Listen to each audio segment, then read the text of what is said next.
ಎಲ್ರಿಗೂ ನಮಸ್ಕಾರ. ಇನ್ಫೋಸ್ಟ್ರೀಮ್ ಯೂಟ್ಯೂಬ್ ಚಾನಲ್ಗೆ ಎಲ್ರಿಗೂ ಕೂಡ ಸ್ವಾಗತ. ಈ ವಿಡಿಯೋದಲ್ಲಿ ನಾವು ಇನ್ನೊಂದು ಪ್ರಾಬ್ಲಮ್ ಅನ್ನ ಡಿಸ್ಕಸ್ ಮಾಡ್ತಾ ಹೋಗೋಣ, ಥೆವೆನಿನ್ಸ್ ಥಿಯರಮ್ ಮೇಲೆ. ಸೊ ವೆರಿ ಇಂಪಾರ್ಟೆಂಟ್ ಕಾನ್ಸೆಪ್ಟ್ ಇದು. ಸೊ ಈಸಿಯಾಗಿ ಕ್ಯಾಲ್ಕುಲೇಟ್ ಮಾಡ್ತಾ ಹೋಗ್ಬೋದು. ಸೊ ನೀಟಾಗಿ ಕ್ಲಾಸ್ ಅನ್ನ ಕೇಳ್ಕೊಂತ ಹೋಗಿ. ವೆರಿ ಈಸಿ ಪ್ರಾಬ್ಲಮ್, ಮೂರೇ ಸ್ಟೆಪ್. ಸೊ ಮೊದಲನೇ ಸ್ಟೆಪ್ ಏನು?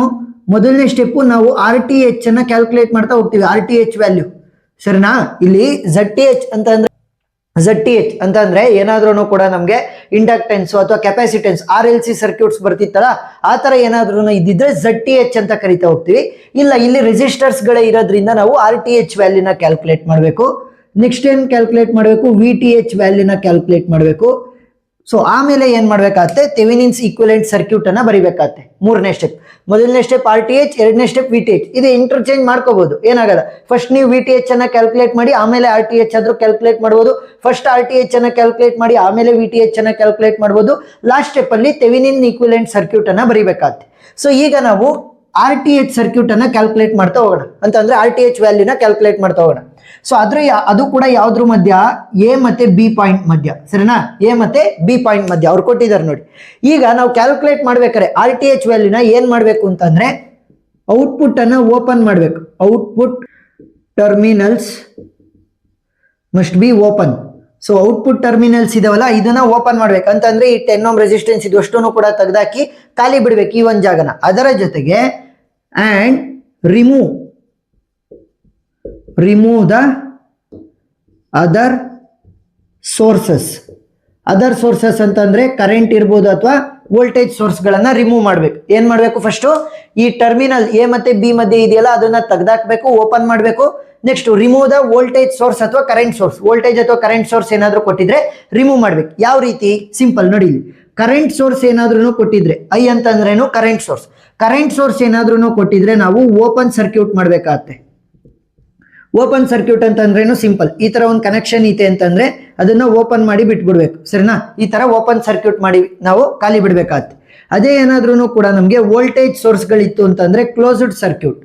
ಸೊ ಕ್ಲೋಸ್ಡ್ ಸರ್ಕ್ಯೂಟ್ ಅನ್ನ ನೀವು ಶಾರ್ಟ್ ಸರ್ಕ್ಯೂಟ್ ಅಂತ ಕೂಡ ಕರಿತಾ ಹೋಗ್ಬೋದು. ಕ್ಲೋಸ್ಡ್ ಸರ್ಕ್ಯೂಟ್ ಅಂತಂದ್ರೆ ಸುಮ್ಮನೆ ಮಾಮೂಲಿ ಲೈನ್ ಅನ್ನ ಹಿಂಗ ಹಾಕ್ತಿವಿ ಅಷ್ಟೇ, ಮಾಮೂಲಿ ಲೈನ್. ಸೊ ಇವಾಗ ಇದನ್ನ ರೀಡ್ರಾ ಮಾಡ್ಬೇಕಲ್ಲ, ಅವಾಗ ನಿಮಗೆ ನೀಟಾಗಿ ಅರ್ಥ ಆಗ್ತಾ ಹೋಗುತ್ತೆ. ಇಲ್ಲಿ ಇರುವಂತದ್ದು ಯಾವುದು? ಎರಡು ಸೋರ್ಸ್ಗಳಿದಾವೆ. ಆ ಎರಡು ಸೋರ್ಸ್ಗಳು ಕೂಡ ವೋಲ್ಟೇಜ್ ಸೋರ್ಸ್, ಕರೆಂಟ್ ಸೋರ್ಸ್ ಇಲ್ಲ. ಅವೆರಡು ಸೋರ್ಸ್ ಗಳನ್ನ ಬಿಟ್ಟರೆ ಇನ್ನು ಉಳಿದಿರೋದೆಲ್ಲ ರೆಸಿಸ್ಟೆನ್ಸ್.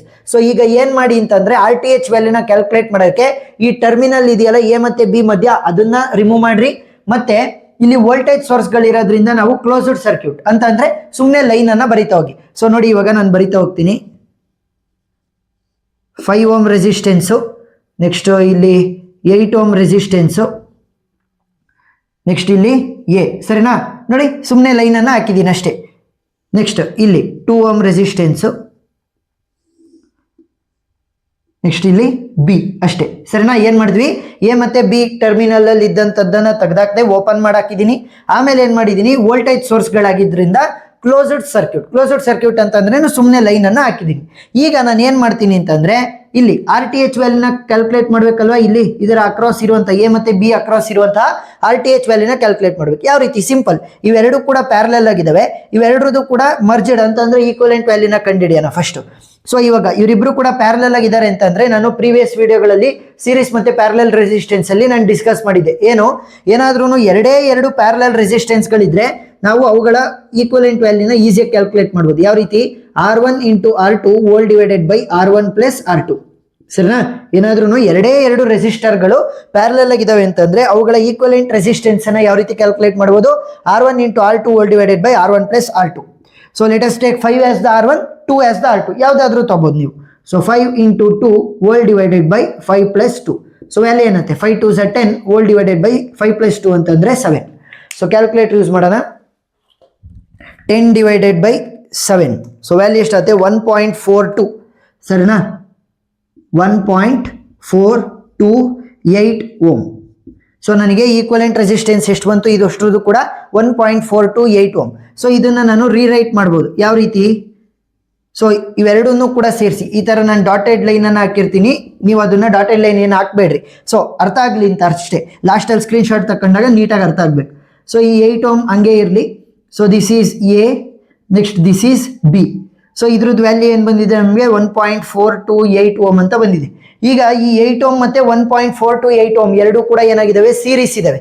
ಸೊ ಸೀರೀಸ್ ಆಗಿದ್ರೆ ಏನು ಮಾಡ್ತೀವಿ, ಡೈರೆಕ್ಟ್ಗೆ ಆ್ಯಡ್ ಮಾಡ್ತಾ ಹೋಗ್ತೀವಿ ರೆಸಿಸ್ಟೆನ್ಸನ್ನು. R equivalent will be equal to 8 ohm plus 1.428 ohm.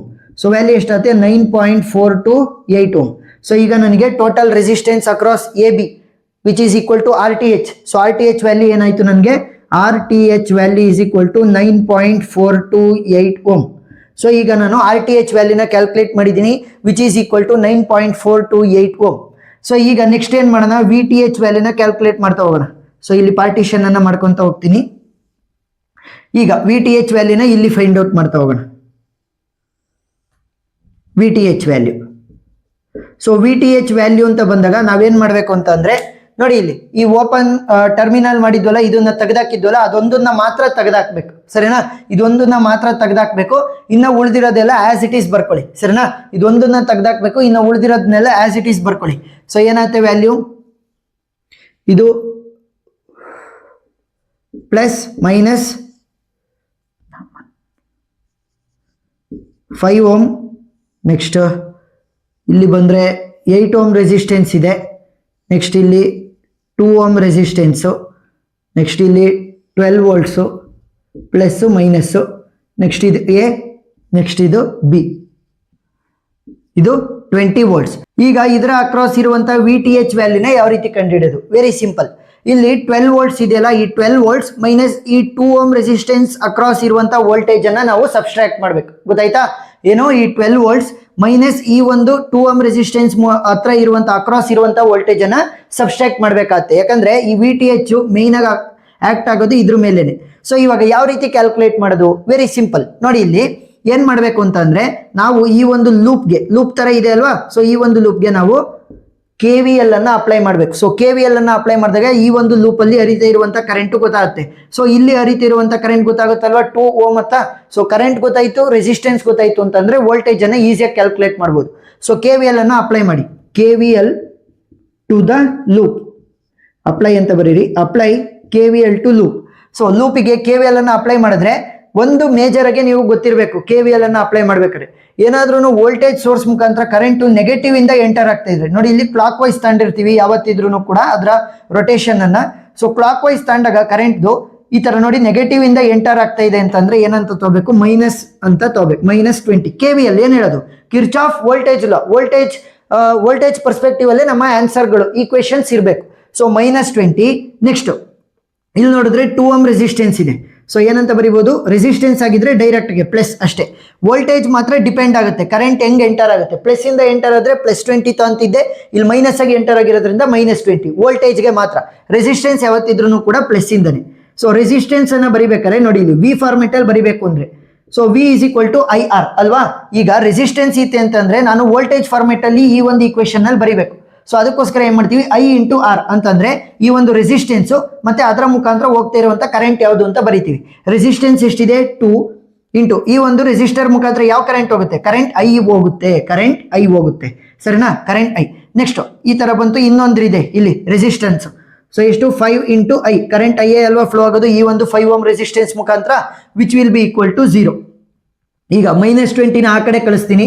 So +20 ಆಯ್ತು, ಆ ಕಡೆಗೆ ಹೋದ ತಕ್ಷಣ 2i plus 5i ಅಂತಂದ್ರೆ 7i. So i value will be equal to 20 volt divided by 7. So 20 volt divided by 7 value ಎಷ್ಟಾಗುತ್ತೆ, 2.857. So i value is 2.857 ampere. So current 2.857 ampere ಏನಾಗುತ್ತೆ, ಈ ತರ ಫ್ಲೋ ಆಗ್ತಾ ಹೋಗುತ್ತೆ ಇಲ್ಲಿ ಕರೆಂಟ್ ಐ. ಹಾಗಾದ್ರೆ ಇಲ್ಲಿಗೆ ಯಾವ್ದಾದ್ರು ಕರೆಂಟ್ ಹೋಗುತ್ತಾ, ಯಾವ ಕರೆಂಟ್ ಹೋಗಲ್ಲ. ಯಾಕಂತಂದ್ರೆ ಇಲ್ಲಿ ಓಪನ್ ಸರ್ಕ್ಯೂಟ್ ಇರೋದ್ರಿಂದ ಕರೆಂಟ್ ಹೋಗಲ್ಲ, ಗೊತ್ತಾಯ್ತಾ?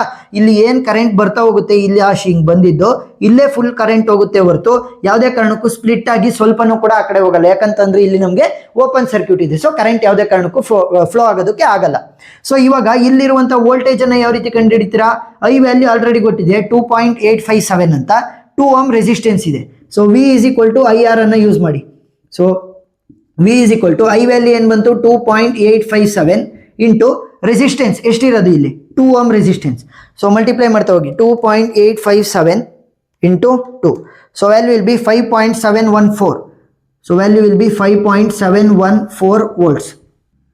ಈಗ ವಿ ಟಿ ಎಚ್ ವ್ಯಾಲ್ಯೂನ ಈಸಿಯಾಗಿ ಕ್ಯಾಲ್ಕುಲೇಟ್ ಮಾಡ್ಬೋದು. So V T H value will B ಇಲ್ಲಿ 12 ವೋಲ್ಟ್ಸ್ ಇದೆಯಲ್ಲ, ಅಂದ್ರೆ ಯಾವ್ದ್ರ ಮುಖಾಂತರ ಕರೆಂಟ್ ಹೋಗಲ್ಲಲ್ವಾ ಅದು. ಸೊ 12 ವೋಲ್ಟ್ಸ್ ಮೈನಸ್ ಇಲ್ಲಿ ಈ ಒಂದು 2 ohm ರೆಸಿಸ್ಟೆನ್ಸ್ ಅಕ್ರಾಸ್ ಇದ್ದಂತ voltage. What is that voltage? V calculate ಮಾಡ್ಕೊಂಡಲ್ಲ 5.714. ಸೊ ವ್ಯಾಲ್ಯೂ ಎಷ್ಟಾಗುತ್ತೆ ನೋಡಿ, 12 minus 5.714. The value will be 6.286 volts. So ಇವಾಗ ವಿ ಟಿ ಎಚ್ ವ್ಯಾಲ್ಯೂ ಸಿಕ್ತು, ದಟ್ ಈಸ್ 6.286 ವೋಲ್ಟ್ಸ್. ಮತ್ತೆ ಆರ್ ಟಿ ಎಚ್ ವ್ಯಾಲ್ಯೂ ಅವಾಗಲೇ ಕ್ಯಾಲ್ಕುಲೇಟ್ ಮಾಡ್ಕೊಂಡಿದ್ವಿ, that is equal to 9.428 ohms. So ಇವಾಗ ಏನ್ ಮಾಡಬೇಕು, ಇವೆರಡನ್ನೂ ಕೂಡ ಸೇರಿಸಿ ನಾವು ಈಕ್ವಲೆಂಟ್ ಸರ್ಕ್ಯೂಟ್ ಅನ್ನ ಬರಿಬೇಕಾಗತ್ತೆ. ಸೊ ಈಕ್ವಲೆಂಟ್ ಸರ್ಕ್ಯೂಟ್ ಅನ್ನ ಇಲ್ಲಿ ತೋರಿಸ್ತೀನಿ ನೋಡಿ ಇಲ್ಲಿ. ಸೊ ಒಂದು ವೋಲ್ಟೇಜ್ ಸೋರ್ಸ್ ಅನ್ನ ತೋರಿಸ್ಬೇಕು ಪ್ಲಸ್ ಮೈನಸ್ ಇಂದ. ನೆಕ್ಸ್ಟ್ ಇಲ್ಲಿ ಒಂದು ರೆಸಿಸ್ಟೆನ್ಸ್ ಸೋರ್ಸ್ ಅನ್ನ ತೋರಿಸ್ಬೇಕು. This is R T H, this is V T H.